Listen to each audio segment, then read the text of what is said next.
Estamos aquí en Ritual Rooftop y tenemos el honor y la compañía del señor Alberto Gómez. Claro, somos lo que somos y logramos lo que logramos gracias a los otros. En línea con eso que estás diciendo, Alberto, necesitamos primero colaborar para cooperar o cooperar para colaborar. ¿Cómo sería? En primer marco necesitamos disciplina, pero si tú lo que quieres es realmente que aflore, necesitamos crear, por ejemplo, espacios de confianza. La conciencia de la organización nunca podrá estar por encima de la conciencia de su liderazgo. Yo les digo, no confíen en Alberto Gómez, ni confíen en Alengoto Studio. Confíen en el proceso.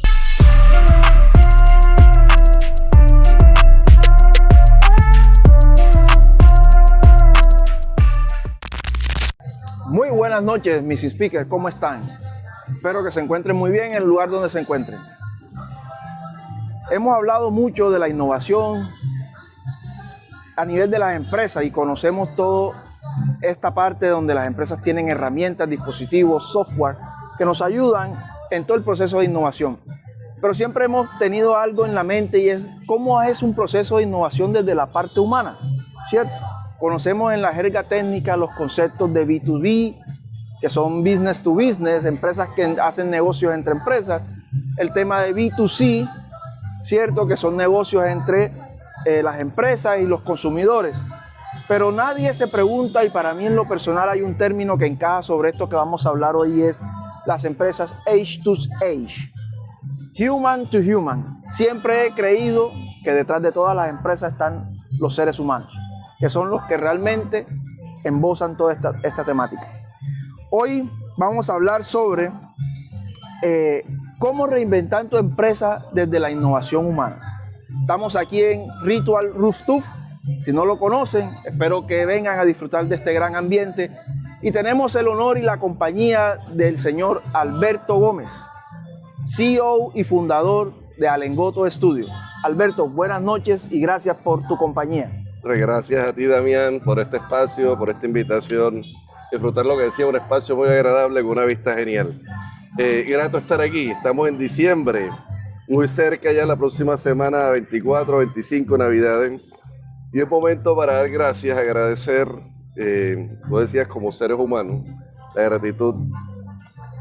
Y de las primeras cosas que hablábamos, inclusive antes de cámara, eran aspectos como la colaboración, ¿no? Claro. Entonces, somos lo que somos y logramos lo que logramos gracias a los otros. Entonces, momento para gracias a este espacio por invitarme y a todas aquellas personas que durante este año y lo que llevamos dentro de esto, nos han permitido esa creación a través de los espacios de colaboración, parte de lo que hablaremos hoy, en esa visión humana que está planteando. Excelente, Alberto, y claro que sí, tú recién has hecho una publicación en la red de LinkedIn y es precisamente la temática que nos trae hoy aquí, cómo reinventar la empresa desde la innovación humana. Entonces, Alberto, tú has trabajado mucho con equipos de trabajo, con empresas, con pymes, has trabajado con personas también desde la introspección de poder sacar adelante todo eso que la innovación tiene, ¿cierto? Y desde Alengoto Studio, ¿cómo se da eso, Alberto? Bueno, cuéntanos un poco. Lo primero, recordemos un poco, ¿no? Nos conocimos hace más de 10 años. Entraste en una iniciativa que llamamos nosotros un proyecto que era la iniciativa.co y tú entraste como un equipo de emprendedor y era innovación tecnológica, ¿no? Y emprendimiento a base de tecnología. Al final lo que termina construyendo uno para que se dé, porque necesita un proceso de aprendizaje, de adaptación, eso nos permitió establecer nuevas formas de trabajo dentro de esto con nuevas frameworks, con nuevas pasos y metodologías que nos permitían desarrollarlo, pero era la cercanía y el entendimiento tanto de nosotros como equipo de la situación de cada uno de los emprendedores y también cómo el emprendedor era capaz de comprender el contexto y la realidad y necesidades de su grupo de interés, es decir, de sus consumidores, de sus clientes, de cómo ibas a la calle, cómo formaban. Siempre lo que dice la visión detrás de los negocios es que las empresas y los negocios son ficciones legales, son personas, son las que están detrás de las decisiones, de las formas de pensar y de abrir esos espacios realmente de la colaboración. Entonces, hablar de innovación desde la empresa, desde el punto de vista tecnológico, implica primero pensar en nuevos espacios de colaboración y cooperación para que lo demás se dé. Ciertamente, Alberto, nos conocimos hace aproximadamente unos 10, 12 años, cuando yo participé en esa segunda convocatoria de Ads.co, y precisamente ese tipo de cercanía fueron las que nos permitieron, y en mi caso, aprender mucho de toda esa experiencia que dentro del proceso ustedes, especialmente tú, y nos aportaron en el proceso de poder construir esas ideas. Alberto, tú mencionas, y te he escuchado en tus alocuciones y en lo que has posteado, se habla mucho de las organizaciones y de cómo pensar, conversar y de hablar distinto y decir las cosas de manera distinta dentro de las organizaciones. Entonces, es importante que empecemos a ahondar un poco en nuestra temática y a deshilar cómo es eso, pero cuando desde el punto de vista tú te encuentras esas situaciones en las empresas que no permiten seguir y abordar el pensar distinto, el cambiar la mentalidad, es decir las cosas diferentes. ¿Cuáles son ese tipo de situaciones? Mira, siempre abordamos formas de ver y entender las realidades que hacemos y eso nos lleva a trabajarlo de esa manera. Dale, por ejemplo, ahorita, la semana pasada nos acaba de llegar un reconocimiento, un premio que es del gobierno nacional a través del Ministerio de Minas y Energía, donde a la CREC le dan el primer premio en toda la parte como en la categoría de gobierno abierto. Okay. Eso a través del premio y reconocimiento a una estrategia que diseñamos, acompañamos dentro de esto, para la modernización del régimen de los servicios públicos, de protección de los usuarios de los servicios públicos de energía eléctrica, gas y GLP. Excelente. ¿Cuál está y cómo se enlaza con la pregunta que estás haciendo?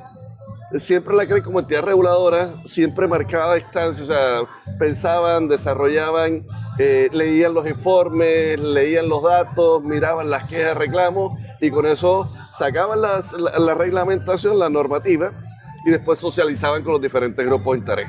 Ok. Esta vez el desafío fue distinto. Nos ofrecieron, queremos construirla desde la voz de los usuarios. Entonces nos tocaba pensarlo realmente desde los usuarios de los servicios públicos, desde los vocales, de los representantes de ligas y todo, pero recogiendo la voz de ellos.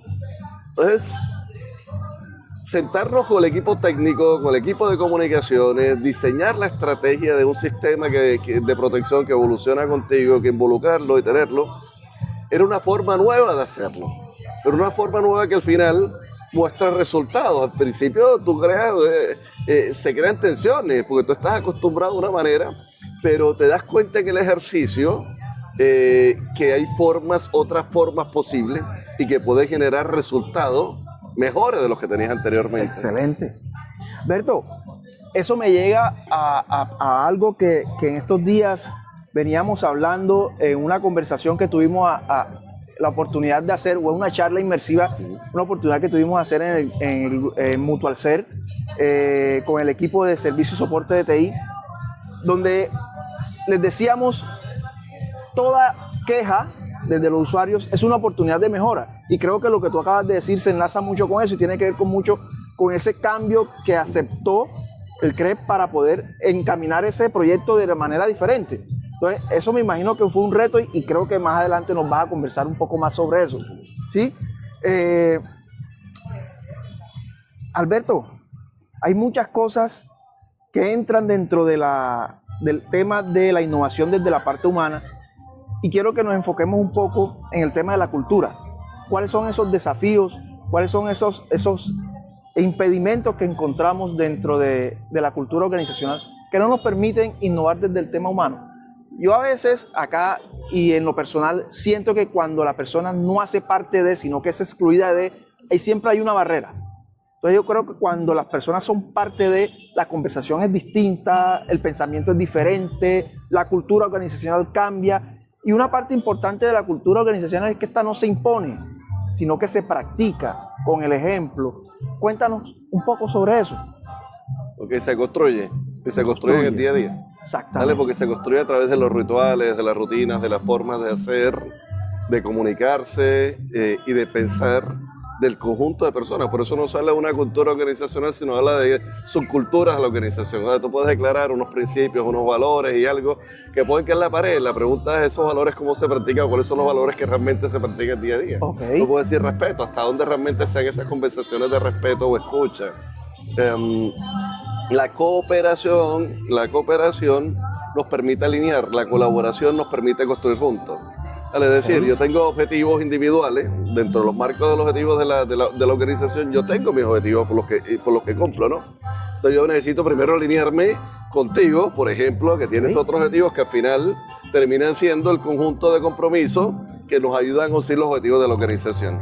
Pero son individuales, necesitamos alineación y necesitamos cooperación. Exacto, entonces, en línea con eso que estás diciendo, Alberto, necesitamos primero colaborar para cooperar o cooperar para colaborar. ¿Cómo sería? El primer marco, necesitamos disciplina. Okay. Dentro de las organizaciones necesitamos disciplina, necesitamos sistemas que responden y por llegar primero a acuerdos, y el acuerdo se construye a partir de esos elementos de cooperación. O sea, estamos para algo y sale más de esos acuerdos, de los formales, y entender que necesitamos esa interdependencia.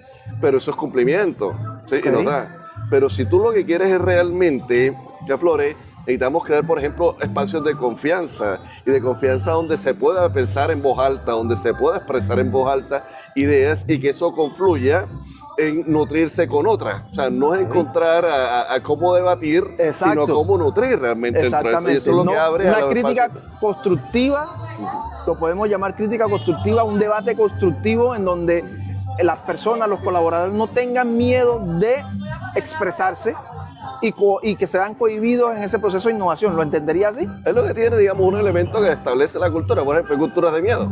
Ok. Sí, hay culturas de miedo. La gente hace lo mínimo para cumplir, pero no se expone, ¿sí me entiendes? Entonces hay culturas que generan miedo y se ven. La gente callada, no comparten, la gente se limita y se construyen a partir de esos elementos. Pero entonces el miedo comienza a ser un valor de la organización. Ok. ¿Sí? Ese temor a expresarse, porque me preocupa realmente las repercusiones que puedan tener mi voz alta pensando, ¿no? Y hablando. Por eso se necesita confianza, lo decía. Esa confianza genera espacios de, ahí sí, la colaboración. La colaboración lo que te permite es construir juntos. Ok. Ahorita hablabas otro concepto arrancando, que era la parte de co-creación. La co-creación es importante hoy en día para que nutran.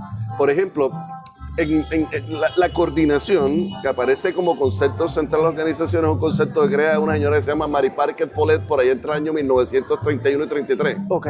Con ese concepto aparece algo que se llama la unificación. Antes de Mary Parker Follett se hablaba de unidad.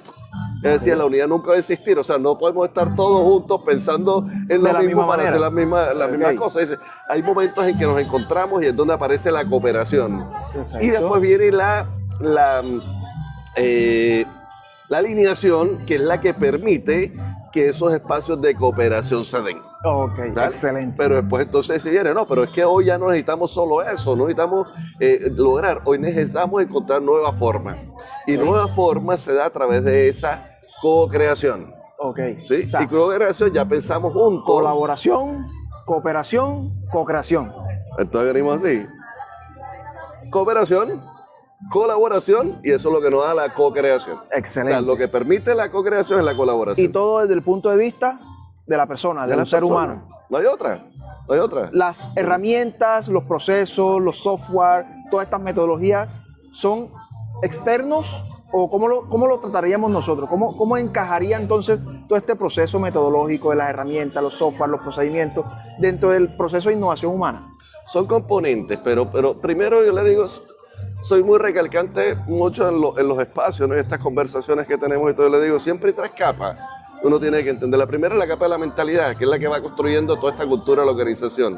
¿Vale? Okay. Que es la forma en cómo vemos al mundo, especialmente desde la alta dirección, que nos enfrentamos, cuáles son y cómo definimos realmente los problemas, que es donde viene la parte de las habilidades. La parte de las habilidades es que marcos teóricos, qué libros nos leemos, ¿no? Que es lo que sigo realmente esto de parámetros.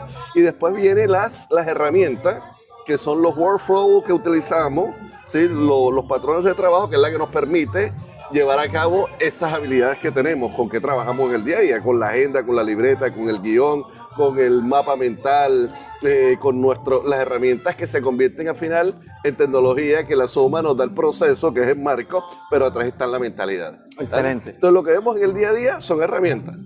Excelente. Lo que nos convierte y podemos desarrollar capacidades a través de las habilidades que utilizamos con esas herramientas que estamos teniendo. Súper. Pero detrás de eso viene la parte de la mentalidad. Y en la organización, señor, que se llama Frederick Laloux, en el año 2017 escribió un libro que se llama Reinventar las organizaciones, un concepto poderoso que son las organizaciones TIL. Después en otro espacio hablamos de ese tipo de organizaciones. Excelente. Que se mueven más en propósitos transformadores, ¿vale? Y que van evolucionando. Pero tiene una frase que dice, la conciencia de la organización nunca podrá estar por encima de la conciencia de su liderazgo. ¿Cómo aterrizamos ese concepto, En las Alberto? clases, por ejemplo, de posgrado, cuando llegamos acá y tenemos una cantidad de gerentes de línea media y hacia la alta dirección. C-level. Sí, hacia C-level. De empresas industriales, la mayoría grandes y todo. Hay algo que me pregunto cuántos tienen sistemas certificados o sistemas de gestión certificados, llame calidad integral, de salud humana en el trabajo, de innovación cualquiera. Claro, el 90% que está, levantan la mano y digo, ok, listo. Entonces una sola pregunta. ¿Qué sucede la semana antes de la visita a auditoría?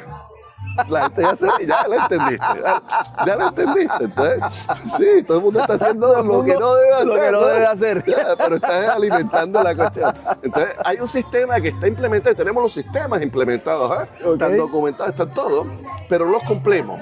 Es donde tú ves realmente la disciplina de la organización. No están. Porque la mayoría de las visiones, desde la alta dirección, cuando hablamos, lo que tenemos como sistema son requisitos.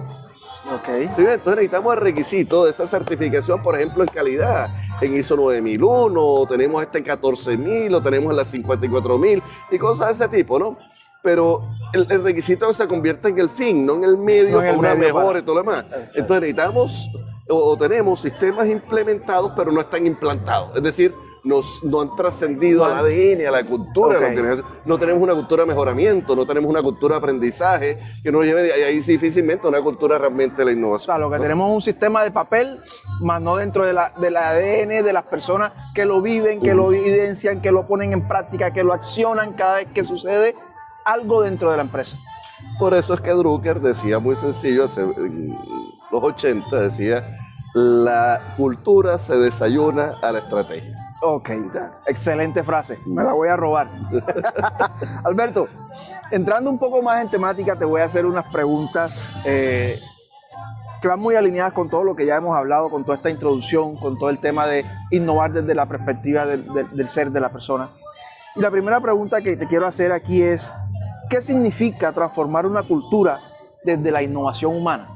Viéndolo como Alberto, viéndolo como Alengoto Studio, desde tu experiencia, ¿qué significa eso? Buena pregunta y va enlazado con esta apertura que hemos hecho, ¿no? Digo, la primera visualización que tú tienes de que realmente hay un proceso de evolución en términos de la organización es cuando comienzan a abrirse espacios de colaboración.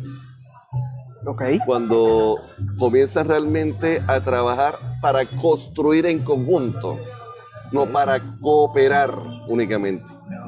Y tú haces una reunión de coordinación, estableces el objetivo, las actividades, estás cooperando. Pero otra cosa es entender cuáles son las tensiones, las expectativas de cada uno, cuáles son los desafíos que están en conjunto, cómo están y cómo entre ellos comienzan a visualizar cuáles son esas necesidades, expectativas y cómo comienzan a construir soluciones para dar abordaje a ese tipo de... Yo podría decir entonces, Alberto, que dentro de esa cultura, para esta respuesta y esta pregunta, es que los equipos se autogestionen y comprendan el significado de lo que están haciendo más allá de un indicador, más allá de que sea una directriz. ¿Lo entiendo así? La autogestión, ¿vale? La autogestión y el autocontrol son elementos que se convierten esenciales para que esto se dé. Yo decía, una de las cosas que comienza a aparecer es la confianza. La confianza realmente es abrir espacios de confianza y que la gente se sienta confiada de poder expresarte y que se abran esos espacios realmente de escucha, de participación consciente, consciente. Nuevamente voy a la conciencia de la alta dirección para que permita este tipo de cosas, ¿no? O sea, que eso quiere decir que todas las opiniones valen sin importar quién sea. No es que todas las opiniones valgan, ¿vale? Porque hay una cuestión, porque no se trata de opiniones únicamente. ¿vale? Porque necesitamos, en las organizaciones necesitamos el data driving, ¿vale? Necesitamos un data driving. Lo que pasa es que también ese data driving se la tienes que sumar a la intuición de cada uno. Y la intuición viene con la experiencia de cada uno. Se nutre también con su capaz de ver y entender la problemática desde su rol, desde su posición, que es distinto únicamente yo pienso y opino, ¿no? Las opiniones solitas no suenan, ¿no? No suenan. Tiene que llevar a algo concreto. Y en un contexto específico, una situación específica, con una data específica dentro de este tipo. Ok, excelente. Yo tengo otra pregunta. En esa misma línea, entonces, si tú conocías desde tu experiencia, tenías claro todo esto, se convierte en algo, yo acá desde poniéndome en tu posición, algo abrumador. O sea, cómo combatir todos estos retos de una manera confiable, que confiaran en ti, que confiaran en Allen Gotto Studio. Entonces, ¿cómo nació ese interés en la innovación centrada en las personas, sabiendo que de por hecho ya somos complejos? Okay. El diseño centrado en personas, ¿vale? Parte de 3 lupas fundamentales. La primera es la de necesidad de entender cuáles son las necesidades expectativas de los diferentes grupos de interés con los que vas a trabajar, ¿no? La segunda tiene que ver con establecer ya no solo la deseabilidad, sino que pasa a la factibilidad, es decir, que es humana y técnicamente posible hacer desde la organización. Y la otra está donde es viable. Viable estamos hablando ya de la parte financiera, la capacidad de generar impactos y retornos. ¿Solo la parte financiera? No, cuando la parte impactos operativa y retornos. Impactos y retornos cuando al final, por supuesto, tiene que ser un ejercicio financiero, pero que sean sus impactos y sus retornos y pensará del tipo de organización que tienes. Si tienes una organización comercial, por supuesto, tú estás haciendo una inversión para que haya un retorno financiero de esa que me dé la parte de la sostenibilidad.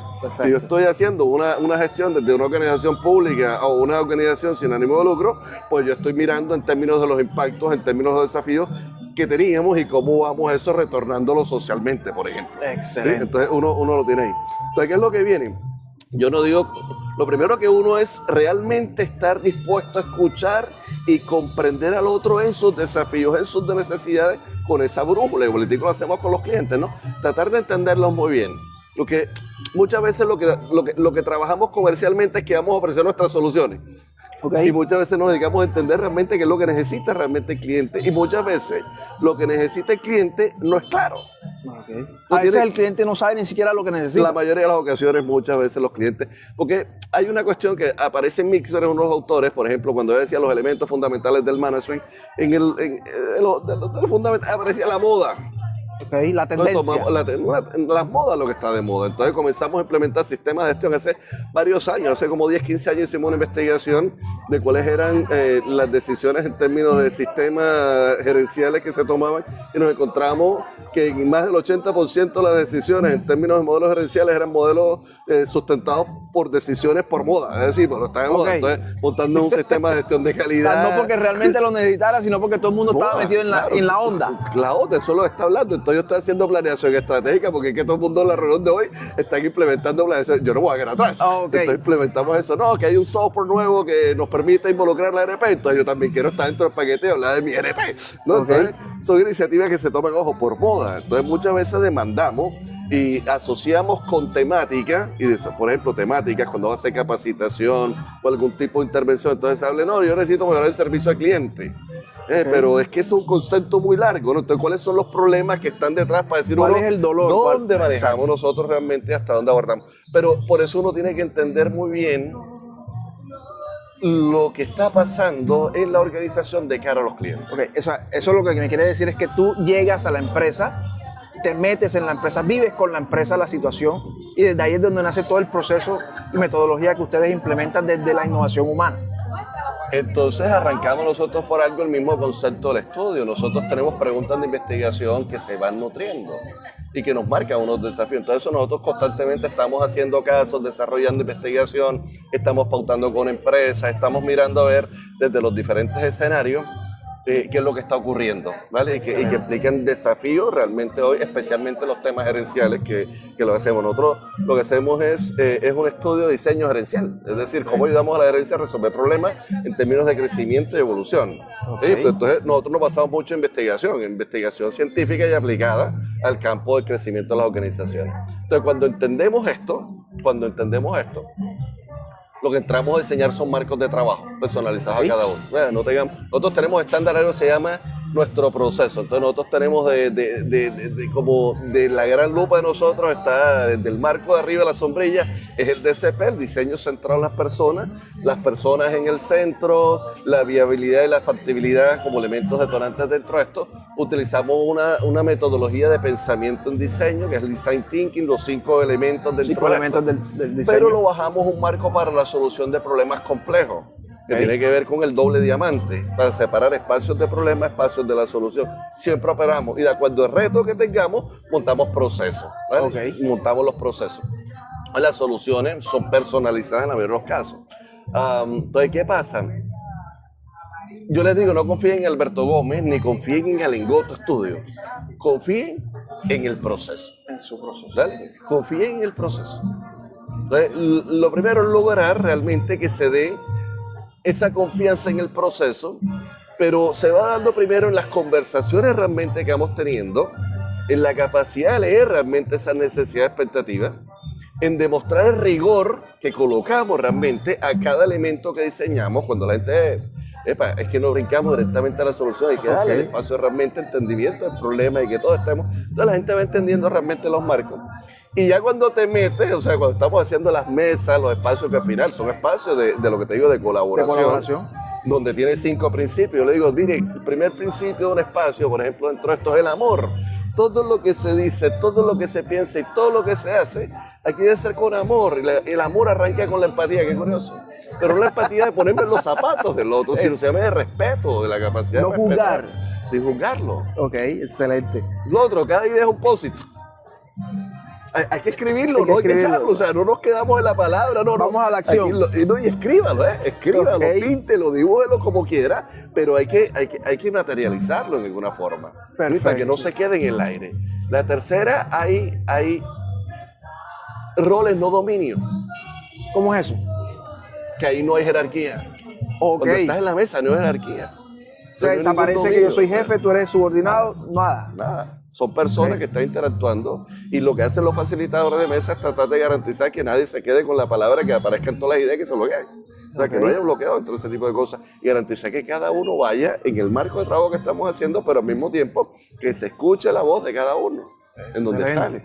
Eso me parece una buena práctica, Alberto. Y la quinta, que tiempo es tiempo. ¿Vale? Los tiempos son importantes. Estamos en un mundo donde el tiempo es un valor fundamental dentro de esto. Y necesitamos la premura de construir y entender, pero y eso lleva también marcos de trabajo que son muy precisos de todo. Y esos son los 5 elementos que vamos construyendo para que eso se dé. Y la gente cuando lo está haciendo entiende la importancia y comienza a abrirse esos pasos. Eso es lo que garantiza. Confíen en el proceso. En el proceso. Alberto, el desafío que marcó el antes y el después de todo esto, de todo el tema del emprendimiento desde la persona, desde la innovación humana, ¿cuál fue ese antes y cuál fue ese después? Esa es una pregunta muy difícil, Esa es una pregunta muy difícil, Damián. Claro. Pero ¿sabes qué es lo más curioso? ¿Dónde aparece la respuesta? En el aula. En el aula. Yo mi primera clase en universidad la di en el año 2002, que me invitaron, me acuerdo, a una clase de estadística en la Universidad de Cartagena, un programa. De ahí para allá creo que no ha pasado un año sin que yo esté vinculado de alguna manera a una cátedra, ¿no? Dentro de esto, al aula. Y fue en mi época como profesor de tiempo completo con la tecnológica, donde yo descubrí la importancia de la educación y el conocimiento, de encontrar nuevas formas, primero de entender, porque no se trata de enseñar, se trata de que el otro comprenda. Y que pueda utilizar eso que está comprendiendo, está recibiendo el otro. Entonces fue en el aula donde la importancia de poder realmente no pararse acá desde el rol del profesor que estoy transmitiendo la información, sino de cómo lograr realmente que todo podamos primero comprender para poder aplicar y desarrollar cosas. Yo me acuerdo con eso que acabas de decir, Alberto, hace muchos años que nos conocimos, Alengoto Studio estaba en un apartamento. Me acuerdo yo que me invitaste a tu empresa. Estábamos en un apartamento en Manga, ¿cierto? Y convertiste todo ese apartamento en un estudio, literalmente. Había post-it, carteles en las mesas, en los pisos, mejor dicho. Y me hizo recordar eso que tú acabas de decir. No es tanto decirlo, sino enseñarlo, que la gente comprenda. Y en ese momento yo comprendí qué era Alengoto Studio, porque habíamos hablado muchas veces, habíamos hablado muchas cosas, pero yo no alcanzaba a entender Alengoto Studio. Y hoy Alengoto Studio se ha convertido en lo que es, pues gracias a todo ese tema de la innovación desde lo humano, porque en ese momento comprendí realmente lo que tú estabas tratando de hacer desde esos años cuando tú iniciaste. Y por eso, la pregunta que traigo a continuación va enlazada con eso. Alengoto Studio tiene ya más de 15 años. No, tampoco estamos tan lejos también. Alengoto Studio, una cosa que aparezca como marca. El Alengoto apareció en el año 1996 esa es otra historia, ¿no? Después lo hizo. Alengoto aparece en el año 1996. No, lo convertimos en empresa en el año 2018. 2018. Entre el año 2000, a conciencia, entre el año 2011 hasta el 2018 era la marca personal que me acompañaba. Que te acompañaba. Pero no era Alengoto Studio en ese momento. Eso fue cuando lo convertimos en la empresa. En ese momento era Jobs and Classroom. O sea, era para el trabajo y el aula. Perfecto. ¿Sí? Y después entonces la pregunta que viene a continuación es, ¿el error más valioso de eso cuál fue? Y digo error porque el que no perdón la palabra, voy a usarla, el que no falla, el que no fracasa, no aprende. Alineado con lo que tú estás tratando de decir, de enseñar, de que la gente comprenda. Entonces, yo quisiera saber, desde ese proceso de innovación humana, ¿cuál fue el error que marcó esto que tú hoy estás haciendo? Como empresa, el primer workshop que lo sacamos en enero del año 2019. ¿Vale? Okay. A partir de febrero hicimos un taller bastante interesante. Me acuerdo el primero que hicimos grande fue con Didio Peña, un compañero mío en el externado, un libro que había publicado hace unos meses que se llama Usted y el Dinero. Hicimos una edición interesante. De ahí comenzamos a construir nuestro elemento de caja fundamental, que era el SEC, que era el Centro de Entrenamiento para el Cambio, pero donde estábamos. Todo lo que hacíamos nosotros era la oficina que conociste y todo lo demás donde teníamos, habilitamos el estudio, y lo que nosotros tenemos es un espacio donde todos los días, y cuando te digo todos los días, de lunes a sábado, de 9 de la mañana a 1 de la tarde, hacíamos un training, hacíamos un workshop de entrenamiento en diferentes para el uso, especialmente herramientas. ¿Cuánto lo que te dije? Herramientas, habilidades y mentalidad. Entonces enseñamos a utilizar herramientas, cómo diseñar, por ejemplo, un nuevo producto a través de una plantilla, por ejemplo, de un Vision Product, por ejemplo. O cómo modelar el modelo de negocio a través del lienzo, del modelo de Canva, o cómo establecer una estrella para establecer mejoras a un producto existente, o cómo utilizar una caja para vender un concepto, una idea, un producto que tenga en la cabeza. Entonces nos dedicamos mucho a eso y comenzamos a salir. Y llevamos 4 meses en esa rutina, apenas construyendo, y del otro lado haciendo el trabajo comercial de visita a empresa, presente el portafolio, presente la oferta. Cuando yo llevo muchos años trabajando en la parte de consultoría, asistencia a proyectos y todo, comenzamos a ganarnos unos proyectos, y llegó el 19 de julio de ese año, me acuerdo yo, o sea, 19 de julio, febrero, marzo, abril, mayo, junio, julio, o sea, junio, luego de 4 meses, 19 de junio. Y el equipo que yo tenía de base, que eran 7 personas, de pronto teníamos 20 personas. Pero 20 personas todas vinculadas a proyectos. Y el 19 de junio dejamos de hacer workshop diario. Y antes teníamos todo, calendario, formas de inscripción, no sé qué, tenemos una dinámica de todos los días. El 19 dejamos porque no teníamos gente que hiciera los talleres, porque estaban todos vinculados a proyectos. Entonces, eso es un error que aprendimos, y aprendí muy temprano, que era uno no puede desviarse de su core. Enfocarse. Allá están los negocios. ¿Sí me entiendes? Sale el negocio, claro, el proyecto es bueno y es una plática buena, que gente y todo lo demás, pero se nos acabaron los proyectos vecinales después de la pandemia. Vino la pandemia, nos fue muy bien, teníamos proyectos, migramos rápido, con el equipo era muy bueno, migramos muy rápido a la parte virtual y eso que hacíamos presenciales comenzamos a hacerlo a través de plataformas como Mural. Bueno, ya veníamos nosotros en el mundo digital muy bien puesto, que siempre lo hemos utilizado, pero nos dio mucha fuerza para soportar muchos procesos y teníamos proyectos. Pero nosotros amanecimos en 2021 y febrero de 2021 y hoy, ¿qué es lo que hacía Lingoto?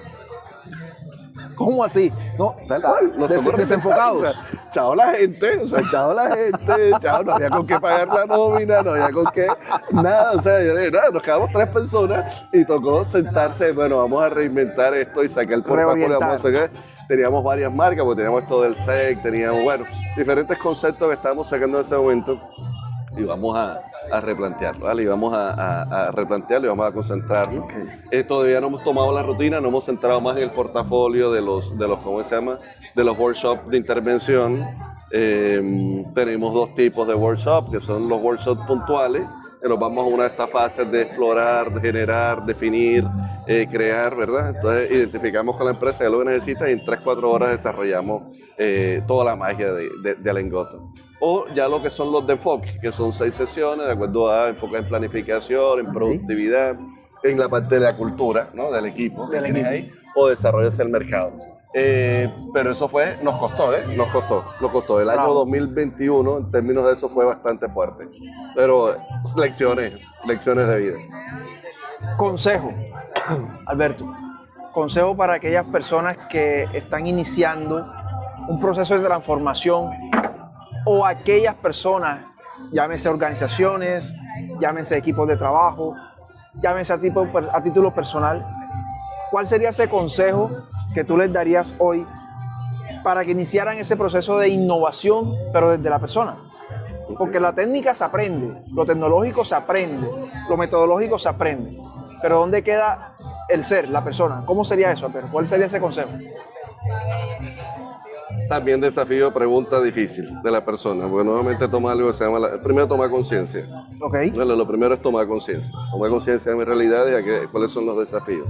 Vale, y siempre viene algo, yo le he dicho, hay una palabra que me gusta, digamos, la parte de la estrategia. ¿Vale? La estrategia son 2 cosas primero que aparecen. Primero, enfoque.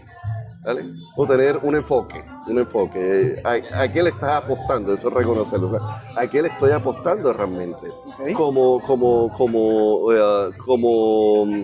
autónomo, como emprendedor, con un equipo, ¿no? Liderando un equipo o parte de un equipo de emprendedores, o en mi rol como colaborador o empleado de una organización o liderando alguna organización, tomar conciencia de qué es lo que estamos persiguiendo, qué es lo que estoy persiguiendo. ¿Vale? Tener conciencia de eso. Y ese enfoque me lo da la estrategia. ¿Vale? La primera. Entender que la estrategia es un proceso de cambio. Empezando por ahí. Es decir, tienes que pensar en esa claridad cuál es mi nivel de desempeño superior que quiero llegar. Okay. Y eso es lo que te va dando el enfoque, ¿no? Y el segundo punto que te lo da tiene que ver con la disciplina. Yo digo, cualquier capacidad es susceptible de construirse. Perfecto. Pero uno tiene que tener la importancia del método. ¿Bajo qué método voy a lograr esto que estoy planteando? Y uno tiene que volverse juicioso. Es decir, disciplina, constancia. Disciplina y constancia. Motivación. Pero método. La motivación son de momento. Ok. No, la motivación siempre está constante, o sea, es constante. Me preguntan esto y dice, yo digo, siempre ando de vacaciones para poderlas pensar bien, aunque estoy ocupado todo el tiempo. Necesita uno constancia y disciplina. La motivación se la coloca uno mismo y se la tiene que colocar. ¿Qué es lo que pasa? Cuando tú haces las cosas, tú encuentras esa dopamina. Okay. Te pones a hacer y logras. Aunque no te paguen. Y paren. Siempre hay manera de que te paguen, ¿sí me entiendes? Ok, ¿cómo es eso? Uno aprende eso, claro, uno comienza a entender dónde hay valor realmente dentro de eso, los marcos de valor. Entonces, y hay diferentes formas de... lo importante, la gente desgasta mucho en el precio es en el valor, dice, ¿no? Queremos todo regalado. Ok. Dale, por un lado queremos todo regalado, que todo nos sea regalado. Pero somos capaces de pagar o gastar cualquier cosa. Y hay una teoría del valor de ubicación. Una Coca-Cola, comprar una tienda no es lo mismo que comprar un concierto de lejos. Y la misma Coca-Cola. Y no es la misma comprarlo en un avión. Exactamente. Alberto. Ahí estamos. Pero, y la última, en esa parte, el valor está en la persona. Nosotros creamos valor, ¿vale? Nosotros creamos valor a través de los procesos que hacemos. Que es diferente al costo. Que es completamente, ¿no? El proceso de agregación de valor es cómo lo piensas, cómo lo fabricas, cómo te alimenta esta materia prima, cómo le vas haciendo los procesos para que al final empaquetamos, digamos, esto es un programa, tú tienes un guión, hacemos la grabación, se edita la grabación, se publica la cuestión, se van haciendo procesos y cada proceso que yo pongo va agregándole valor a ese producto. Entonces nosotros agregamos y producimos el valor. Perfecto. Pero la teoría del valor, el valor último lo define el cliente que lo usa. Para mí puede ser uno, para ti puede ser otro. Completamente. Para la expectativa. Y uno de los cuentos por ahí en esa época de apps, yo estoy revisando modelos de negocio raros, ¿no? Y uno me llega, una de las cosas me llega, te vendo una estrella. O sea, yo me metí en páginas para mirar a través de. ¿Tú te acuerdas de algo que se llamaba los cupones? Los cupones, sí, tú trabajaste con algo. Una de tus ideas, yo me acuerdo por ahí, iba por la parte de upsale, sí. De ubicar cosas. Y me encuentro en esa página Groupon y de pronto entre los Groupones yo tratando de ser y de encontrar diferentes modelos, encontré esto de, oiga, te vendo una estrella. Y yo, mira que ¿quién va a comprar una estrella? Y fíjate, hoy están vendiendo la página, no, y comienzo a ver la página y de pronto veo, oiga, este es el mejor regalo que yo he podido dar. Lleva 19 estrellas vendidas y compradas, ese solo personaje. Wow. Y yo decía, oye, pero eran $20. Yo, espérate un momentico, entonces comienzo a revisar y encuentro miles de comentarios de personas que he comprado. Claro, comienzo a investigar la empresa y no es un gran telescopio dentro de estos organizados y todo, que efectivamente son miles de millones de estrellas, identifican una nueva estrella y hay quien es capaz de colocarle el negocio, de ponerlo. Pero yo no compro un certificado. Hay gente que paga tal y hay un montón de cosas, ¿no? Hay gente, valor de valores. Valoran. Y pues cada uno valora de acuerdo a su expectativa y eso es lo que hay que descubrir. Y de las cosas que me permiten hacer eso es cuando yo tomo, por ejemplo, elementos del diseño centrado en personas y comienzo a entender esas necesidades y expectativas. Ok, excelente, Alberto. Alberto, en un mundo centrado hoy por hoy en el tema de la IA, la creatividad versus la IA, ¿tú qué opinas de eso? ¿Cómo ves eso en los próximos 5 años? A mí me encanta. Nosotros lo utilizamos todos los días. Todos los días. Y es de todos los días. Y tengo a todo el mundo a que utilicen la IA, pero responsablemente. O sea, lo que digo de la IA, potencializa o magnifica lo que eres.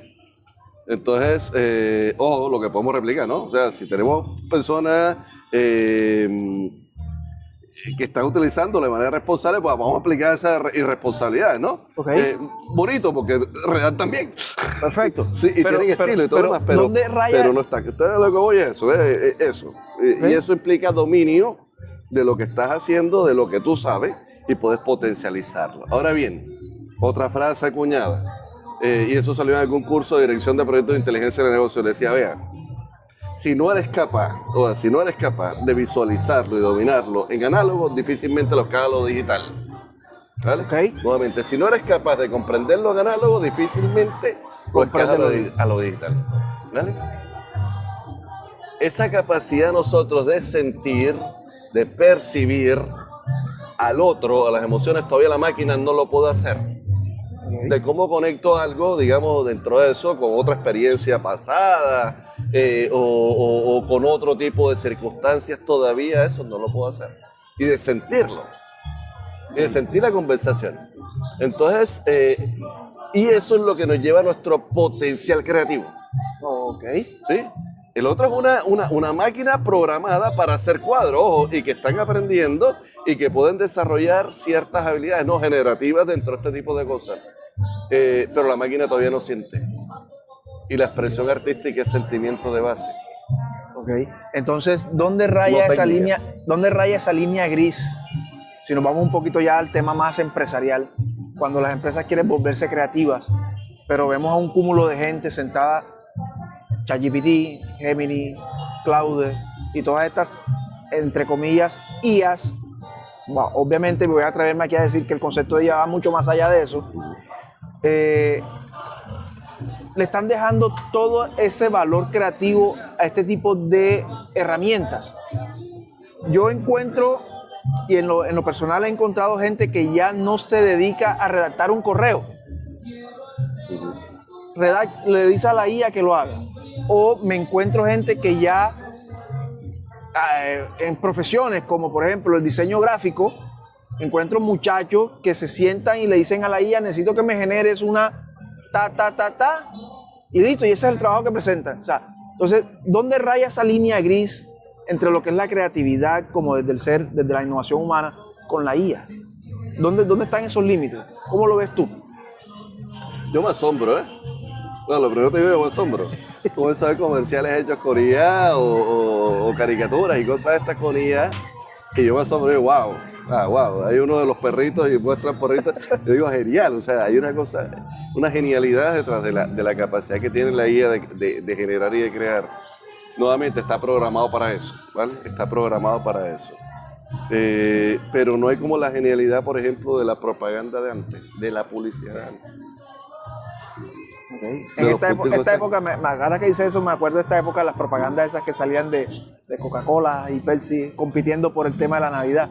Tú sabes esa máquina, esa era una propaganda de los años 90, la máquina de, ¿cómo se llama? Expendedora gaseosa, y que sale el niño y que mete la primera monedita y saca una Coca-Cola, mete la segunda moneda y sale otra Coca-Cola, pero era utilizarlo para coger y sacar la despensa que estaba arriba. Oye, ¿sí entiendes?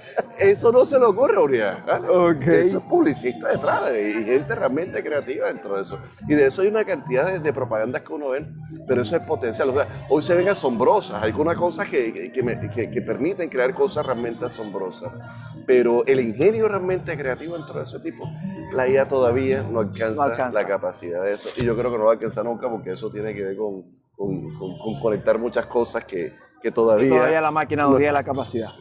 Alberto, hoy hemos hablado de muchas cosas y algo fundamental es que las organizaciones realmente cambian cuando más que las herramientas, más que los procesos, más que las metodologías, más que los software, cambia la mentalidad, cambia la manera en que se comunican y cambia la manera en que piensan dentro de la organización, ¿cierto?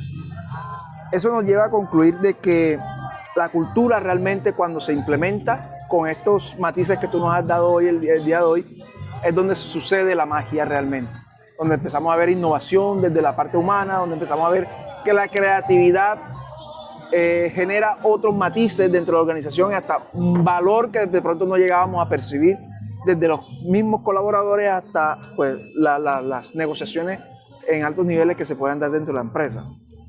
Entonces, estamos de acuerdo y podemos concluir, Alberto, de que hoy por hoy los seres humanos seguimos siendo el mejor sistema operativo que existe. Completamente de acuerdo. Somos Human OS, somos humanos, somos los mejores sistemas operativos y que las empresas realmente no son B2C, ni son B2C, ni son B2B, son Age to Age, humanos con humanos, ¿cierto? Eso es lo que podemos concluir hoy y no quiero cerrar el programa antes de que nos digas y nos cuentes qué piensas tú de InSpeaker. Encantado del formato, sabes que bueno, nos conocemos antes y te tengo aprecio y cariño y es una apuesta que hay y que hay que compartir, ¿no? Tú lo ves ahí, hay cosas que se dicen democratizar, ¿no? Hay que compartir y ser abierto. Es decir, estos principios, digamos, ese principio de la mesa, yo les digo, el amor, uno comienza a trabajar con la convicción, ¿vale? De que puede realmente aportar y encuentra maneras de hacerlo. ¿Sí? Y esto lo que hace es tener invitados, estar cerquita a las empresas, entender lo que necesitan y darle un formato ameno, agradable, salido de, ¿cómo se llama?, de un formato mucho más, yo creo que conecta muy bien y vas a tener un público bastante interesante y chévere lo que está construyendo. Entonces, felicitaciones y muchos éxitos dentro de eso y con todo gusto estar aquí en este escenario. Alberto, gracias. Y no va a ser la primera vez, espero que esta sea la primera de muchas ocasiones que te tengamos acá dentro de InSpeaker. Y bueno, no siendo más, queremos agradecerle a Alberto Gómez, CEO y fundador de Alengoto Studio. InSpeaker oyentes, esperamos que nos sigan en nuestras redes sociales que van a aparecer aquí abajo, como en Instagram, InSpeaker_CO, y en Spotify como InSpeaker, para que no se pierdan el podcast tampoco. Queremos agradecerle también a Ritual Rooftop por el espacio, por este gran espacio, un espacio muy espléndido. Si no lo conocen, los invito a que vengan y lo conozcan y disfruten de esta gran vista de la ciudad de Cartagena. No siendo más, mis amigos, de todo corazón, espero que se encuentren bien. Nos vemos hasta la próxima y síganos. Sé un InSpeaker. Hasta luego.